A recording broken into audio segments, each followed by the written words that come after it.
Janaki Sandhya serial இன்றைக்கி என்ன டக்குன்னு பார்க்கலாம் வாங்க. எபிசோட் வேறு லெவலில் மாசாக இருந்துச்சுன்னே சொல்லலாம். ஸ்கிப் பண்ணாமல் ஃபுல்லோடையும் கேளுங்க. அதுக்கு முன்னாடி இந்த வீடியோ பிடிச்சிருந்துச்சுன்னா லைக் பண்ணி பாருங்கள். ரொம்ப பிடிச்சிருந்துச்சுன்னா சேனலுக்கு வந்து சப்ஸ்கிரைப் பண்ணி கண்டினியூஸாக ஆதரவு தாங்க. ரகுராமுக்கு வந்து காஃபி எடுத்துகிட்டு போகிறாங்க நம்ம ஜானகி அம்மா. அப்பன்னு பார்த்து காஃபியில் வந்து சக்கரை வந்து போடல. ரகுராம் குடிச்சு பார்த்துட்டு ஏன் காஃபியில் வந்து சக்கரை போடல, உன் மனசு வந்து அலப்பாயுது அப்படின்னு சொல்கிறாங்க. எதனால் நான் சொல்லிட்டேன் அப்படியெல்லாம் இல்லைங்க, காஃபி கொடுங்க, நான் போய் சக்கரை போட்டு எடுத்துகிட்டு வந்துடுறேன். காஃபியில் சக்கரை போடாதது ஒரு பெரிய பிரச்சனையே இல்லை, ஆனால் மனசை குழப்பமாக விட்டேன்னு வச்சுக்கேன் எல்லாமே பிரச்சனையாயிடும் அப்படின்னு சொல்கிறாங்க. நீ எதனால் இப்படி இருக்க, மாயாவனால தான் இப்படி இருக்க, மாயா நம்பி ஒரு வாக்குறுதி கொடுத்துட்ட, அதனால அதை எப்படி நிறைவேற்றணும்னு நீ யோசிச்சுட்டு இருக்க. உன்னை தெரிஞ்சுக்கம்மா, நீ தனலட்சுமி நம்பி வாக்குறுதி கொடுக்கலாம், அவள் நம்ம பண்பாடு கலாச்சாரம் இது எல்லாம் பற்றி கொஞ்சம் கொஞ்சமாக வந்து ஊட்டி வளர்ந்தவ. ஆனால் மாயா அப்படி இல்லை, நீயும் மாயா வந்து நம்ம வீட்டு பொண்ணுங்கிற மாதிரி தான் நினச்சிக்கிட்டு இருக்க. நீ உன்னை நம்பி நீ வாக்குறுதி கொடுத்தனா ஜெயிச்சிடலாம், மற்றவங்கள நம்பி வாக்குறுதி கொடுத்தா ரொம்ப கவனமாகவும் அவங்க என்னென்ன செய்கிறாங்கன்னு அப்பப்போ பார்த்துக்கணும், சரியா? நான் சொல்கிறது உனக்கு புரியுதா? மாயாவை பார்த்துட்டு வர சொல்கிறீங்க, சரி தானே? சரி, நான் போய் பார்த்துட்டு வந்துடுறேன்னு சொல்கிறாங்க. இருந்தாலும் மாயானால் இந்த வாட்டி எந்த பிரச்சனையும் வராமல் இருந்துட்டான்னு வச்சுக்கேன், இந்த குடும்பத்தில் ஒருத்தி ஆயிடுவா, பார்த்துக்க. ஆனால் ஒரு வாட்டி வாக்குறுதி கொடுக்குறது அதுலேருந்து அவள் பின் வருதும் இது ஒன்றும் சகஜமான விஷயம் இல்லை. ஆனால் இந்த வாட்டி சொந்த பந்தத்தோடு இது மாதிரி ஒரு விஷயம் நடந்துச்சுன்னா பார்த்துக்க. ரமணி பாட்டிலேருந்து எல்லோரும் உச்சக்கட்ட கோவம் அடைஞ்சு வீட்டை உடத்தே துரத்தினாலும் ஆச்சரியப்பத்துக்கு எதுவும் இல்லை. அப்படி தான் சாருமதியிலேருந்து எல்லோரும் யோசிச்சுட்டு இருக்காங்க. இந்த வீட்டில் எல்லாமே நடக்கிறது எல்லாமே எனக்கு தெரியும், சாருமதி என்னென்ன திட்டம் போட்டுட்ருக்கான்னு அப்படின்னு சொல்லி கேஷுவலாக வந்து பேசிகிட்டு இருக்காங்க அந்த இடத்துல.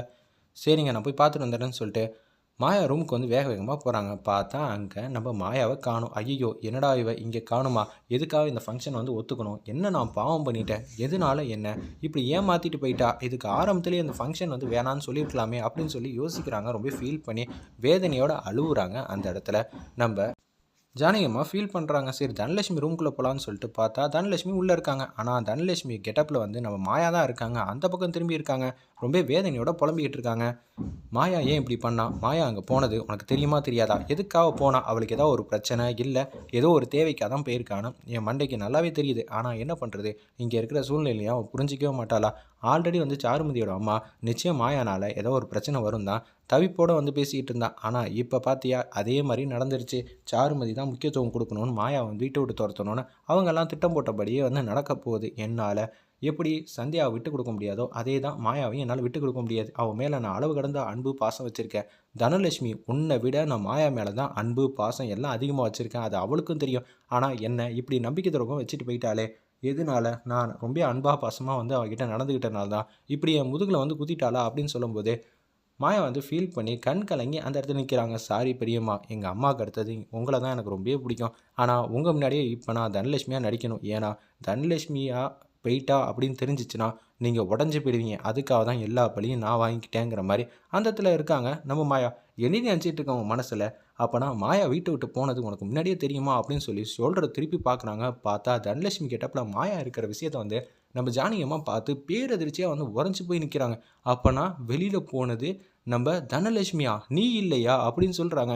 என்னடி காரியம் பண்ணி வச்சுருக்கீங்க, எப்போது நீ ஒன்றால் தான் பிரச்சனை வரும்னு சொல்லி மலமலன்னு திட்டத்தை போட்டு வச்சுருந்தாங்க இவங்க எல்லாம். ஆனால் உன்னால் இப்போ எந்த பிரச்சனையும் வராமல் இருக்குது, என்ன காரணம், நீ அவள் கெட்டப்பில் இருக்கனா, அப்போனா நீ கண்டிப்பாக அவளை எங்கேயோ அமுச்சு வச்சுருக்க, எங்கே அமுச்சு வச்சுருக்கேன்னு சொல்லி ஜானகி அம்மா வந்து கரெக்டாக அந்த இடத்துல கேட்குறாங்க. உடனே சீனும் வந்துடுறாங்க, மொட்டை மாடிக்கு வந்து போயிடுறாங்க இவங்க 3 பேரும்.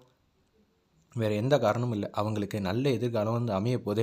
இந்த மேட்சுக்காக ஏகப்பட்ட பாட்டி ப்ராக்டிஸ் பண்ணி போராடி இருக்கா. கோச்சோட எதிர்காலமே இதில் தான் இருக்குது. அவங்களால வந்து கோல்டு அடிக்க வேண்டிய நேரத்தில் அவங்களுக்கு ஆக்சிடெண்ட் ஆனதுனால அவங்களால எதுவும் பண்ண முடியாமல் போயிடுச்சு. இப்போ தனலட்சுமி மூலியமாக தான் அவங்க இந்த மாதிரி சாம்பியன்ஷிப்பை அடைஞ்சால் அது அவங்களுக்கும் கௌரவம், தான் எட்ட முடியாத கனியை இன்னொருத்தவங்க மூலியமாக வந்து வாங்குறது ரொம்ப சந்தோஷமாக தானே இருக்கும்னு சொல்லி உச்சக்கட்ட வந்து ஹாப்பியில் வந்து பேசுகிறாங்க. அட பொடி பைத்தியக்காரங்களா, இப்போ தனலட்சுமி எங்கே இருக்கான்னு எனக்கு தெரிஞ்சே அவனுக்கு இல்லைன்னு வச்சுக்கேன், அவளை தான் மொத்த குடும்பம் என்ன மாதிரி திட்டம் போடுவாங்க தெரியுமா, அவளை தான்.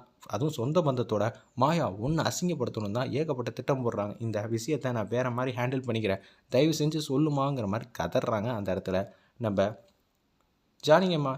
சீனு இப்போ சொல்லலைன்னு வச்சுக்கேன், நான் தோலை உடச்சி தொங்க விட்டுருவேன்டா அப்படின்னு சொல்லும்போது மேட்ச்சு காலேஜில் நடக்குது அப்படின்னு சொல்லும்போது அந்த காலேஜுக்கு சீனு வந்து வேக வேகமாக வந்து தனலட்சுமி கூட்டிகிட்டு போகிறாங்க. ஒரு பக்கம் தனலட்சுமி வந்து அவங்க அம்மாவை பார்க்காத வரைக்கும் சூப்பராக தூள் கலப்புனாங்க. ஒவ்வொரு செட்டாக வந்து கைப்பற்றிட்டு இருக்காங்க. அவங்க அம்மா வந்து ஃப்ரண்ட்டில் வந்து நிற்கிறாங்க. நின்னதை பார்த்தோன்னே இவங்களுக்கு அதிர்ச்சி ஆகிடுச்சு, என்ன செய்யறனே தெரியாமல். பேட் வந்து காக்கில் வந்து படவே மாட்டேங்குது, எல்லாமே மிஸ் ஆகுது.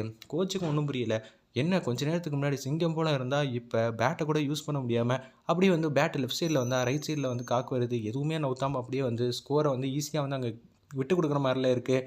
என்ன ஆச்சு பார்த்தா அவங்க அம்மா வந்ததை கோச் வந்து பார்த்துட்றாங்க. அச்சச்சோ அம்மா வந்ததை பார்த்துட்டா இனிமேட்டு அவங்களுக்கு நம்பிக்கை துரோகம் செஞ்ச மாதிரி ஆச்சேன்னு சொல்லி ஃபீல் பண்ணுறா நம்ம தனலட்சுமி.